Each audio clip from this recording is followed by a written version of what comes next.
તો આપણે ગ્રેવિટીનું તો કર્યું જ હતું. ગ્રેવિટીનું કીધું હતું.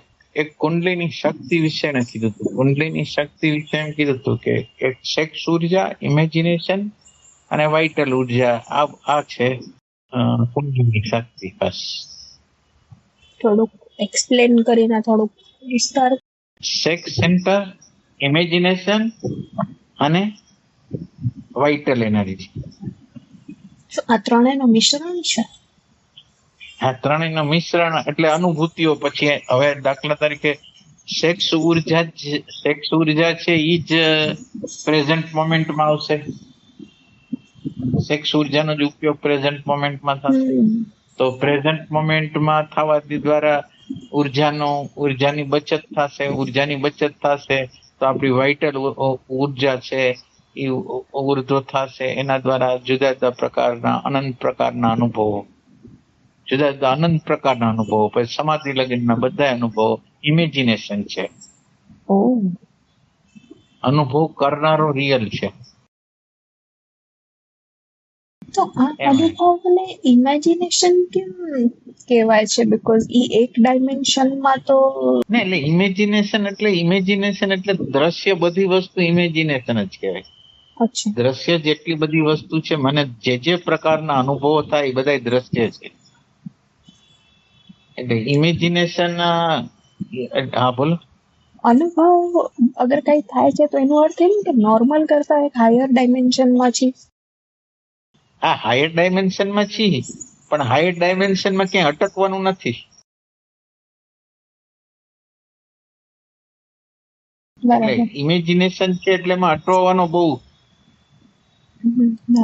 મજા આવી જાય. ઓહો, મને આમ થાય છે, મને આમ થાય છે, મને આમ થાય છે. હવે ભાઈ રાગદ્વેષ ઉપર કામ કરવાનું છે, હેતુ ઉપર કામ કરવાનું છે, બધા ઉપર કામ કરવાનું છે, એ ભૂલવાનું નહીં.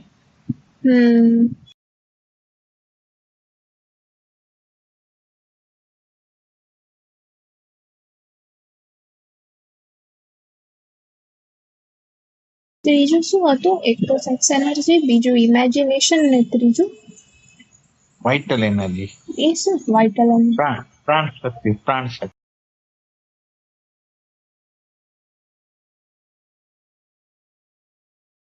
જેમ આપણું આ સ્થૂળ શરીર છે, આની પછી પ્રાણ શરીર છે, એની પછી જે આગળના શરીર છે એમાં પણ મૂવમેન્ટ થતું હોય. જેમ પ્રાણમાં સૂક્ષ્મ થયા એટલે એની મૂવમેન્ટ ખબર પડે છે, સેન્સિટિવિટી વધી એટલે.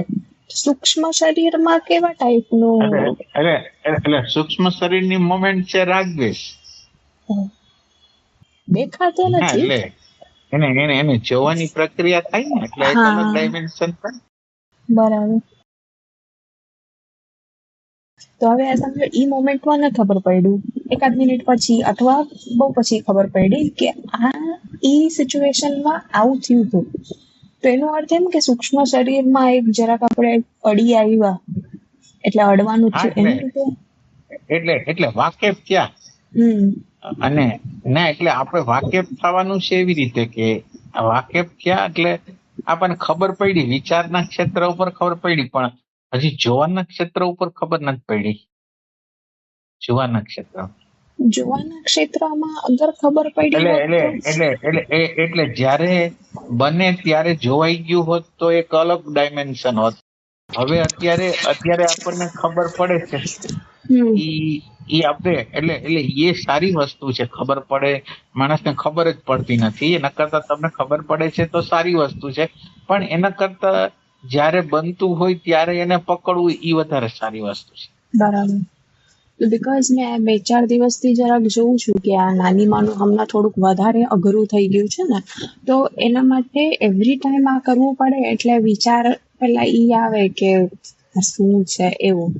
પણ એમાં એની સામે હવે તરત એટલે કાંઈ ને કાંઈ માઇન્ડનો દ્વૈત સ્વભાવ છે શાયદ, એના લીધે કાંઈ.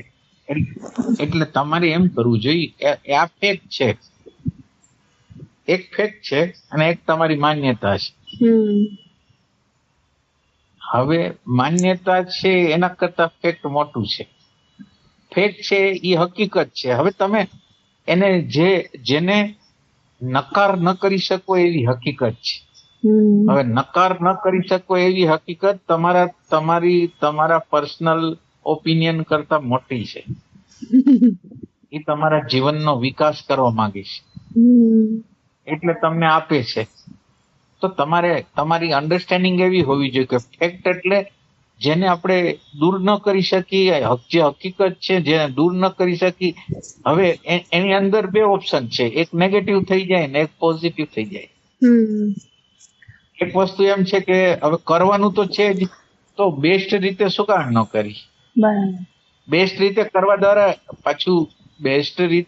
દ્વારા પરિણામ આવશે કે આવા હજારો લાખો પ્રસંગો ભવિષ્યમાં આવશે ને, એ તમને અસર નહીં કરે. તો આમાં એક નોંધ થઈ હતી કે આમ જેમ કરવા જઈએ અને એ વિચાર આવે એની સામે તરત જ એ બીજો પાસો એમ દેખાય કે આ સેલ્ફ સેન્ટરના લીધે અહીંયા ત્રાસ લાગે છે. તો આ સૂક્ષ્મ શરીરને અડવાનું થયું એ કેવા કે આ જસ્ટ વિચારનો દ્વૈત સ્વભાવ છે મનનો. એટલે એક સેન્સ થી બરાબર છે, પણ ઈ યંત્ર નું બોલવું છે. તમને એવું લાગે છે કે હું બોલું છું, યંત્ર તમને પોતાને કરવું છે ઈ હુંના નામે કરાવે છે. યંત્રને પોતાને કરવું છે, પોતાને નથી કરવું, પોતાને ગમતું નથી, એ તમારા દ્વારા કેવરાવે છે કે મને ગમતું નથી. આ એટલે ગમતું નથી, યંત્રને નથી ગમતું, એ તમારા મોઢે બોલાવે છે મને નથી ગમતું. આ ક્યાં આવ્યું? એટલે યંત્રનો અવાજ છે એ તમારો અવાજ બની જાય છે યંત્રનો અવાજ, અને તમે તમારો અવાજ બનાવી દો છો. એટલે યંત્ર એટલી લુચાઈ કરે છે કે જાણે કે યંત્રને પોતાને કઈ બોલવું જ પડતું નથી. તમે જે યંત્રના નામે હું કર્યા રાખો છો. એટલે યંત્ર છેતરપિંડી કરે છે આપી હારે. યંત્રને નથી કરવું, ઈ પોતાનું નામ નથી ચડાવતો, તમારું નામ ચડાવે છે. એનો અર્થ એમ કે કેટલી વાર આપણે છે ને આવા કઈ પ્રસંગ થાય એમાં આપણને આ પ્રકારનો વિચાર આવે, એની સામે એનું ઊંધું વિચાર આવે, જે પણ ઓપોઝિટ વિચાર આવે. એટલે આપણને ઊંધું વિચાર સારું હોય તો આપણે એમાં સંતુષ્ટિ લઈ લઈએ કે ના, મેં તો આની સામે આ ઊભું કર્યું. પણ આ ફક્ત યંત્રના જ બે અવાજ છે ને આપણું કઈ છે નહીં. ના એટલે તમને એવું લાગે, તમને પેલા એવું લાગે કે મને નથી ગમતું, આ ક્યાં આવ્યું, ઈ આમ તમને એવું લાગે. હા, એની સામે બીજો વિચાર ઉપર કરી દે. બીજો વિચાર કરવાની જરૂર નથી. ઈ જે બોલે છે ને, જે જગ્યાએથી યંત્ર બોલે છે ને, એ જગ્યાએ પહોંચી જાઓ. અને એના જેમ મૌન બોલે છે ને, એમ યંત્ર પણ બોલે છે. મન કેવી રીતે બોલે? મન તો બોલે જ. મૌન નો અર્થ તો સાયલન્સ થઈ ગયો ને. સાયલન્સ આ કેવી રીતે બોલે? સાયલન્સ ને તમે જયારે ટચ કરો છો ને, એટલે ત્યાંથી એક તણખા નીકળે છે. તણખા, જ્ઞાનાગ્નિ. અને જ્ઞાનાગ્નિના તણખા છે એને અન્ડરસ્ટેન્ડિંગ થાય છે, સમજ થાય છે. વ્યક્તિગત, સમષ્ટિગત, કુદરતના કાનૂન, એ બધા એકને ખબર પડે છે. એટલે એને જયારે અડે છે ને, એટલે એમાંથી એક જ્ઞાનના તણખા આવે છે. અને એ જ્ઞાનના તણખા દ્વારા અન્ડરસ્ટેન્ડિંગ થાય છે, શબ્દ વગરની અન્ડરસ્ટેન્ડિંગ. શબ્દ બોલ્યા નથી છતાં પણ શબ્દ વગરની અન્ડરસ્ટેન્ડિંગ છે, એનું બોલવું છે. એ જે રમણ મહર્ષિ સામે કેટલા લોકો જતા, તો ત્યારે બધાનું એમ થતું કે હું પ્રશ્નો સાથે ગયો હતો, પણ એમની સામે બેઠો કે બધું શાંત થઈ ગયું, મારા બધા પ્રશ્નો વયા ગયા. તો એ પણ મૌન ના લીધે એવું થયું હોય કે બધા પ્રશ્ન વયા ગયા? ના, એ ટેમ્પરરી હોય.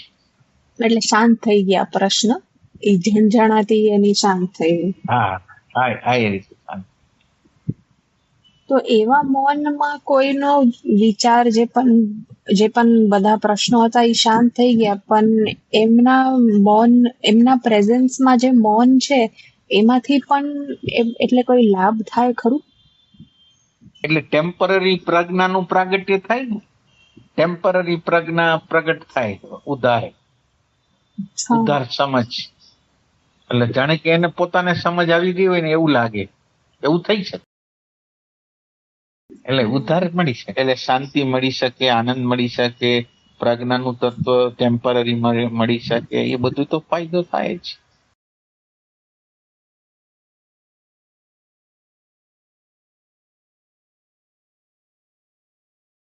શૂન્ય શાંતિ દ્વારા બોલે, આનંદ દ્વારા બોલે, પ્રજ્ઞા દ્વારા બોલે, જુદા જુદા રીતે બોલે.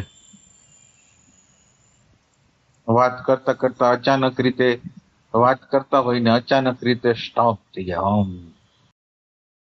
અમે આજ વાત કરતા હતા ને અચાનક સ્ટોપ થઈ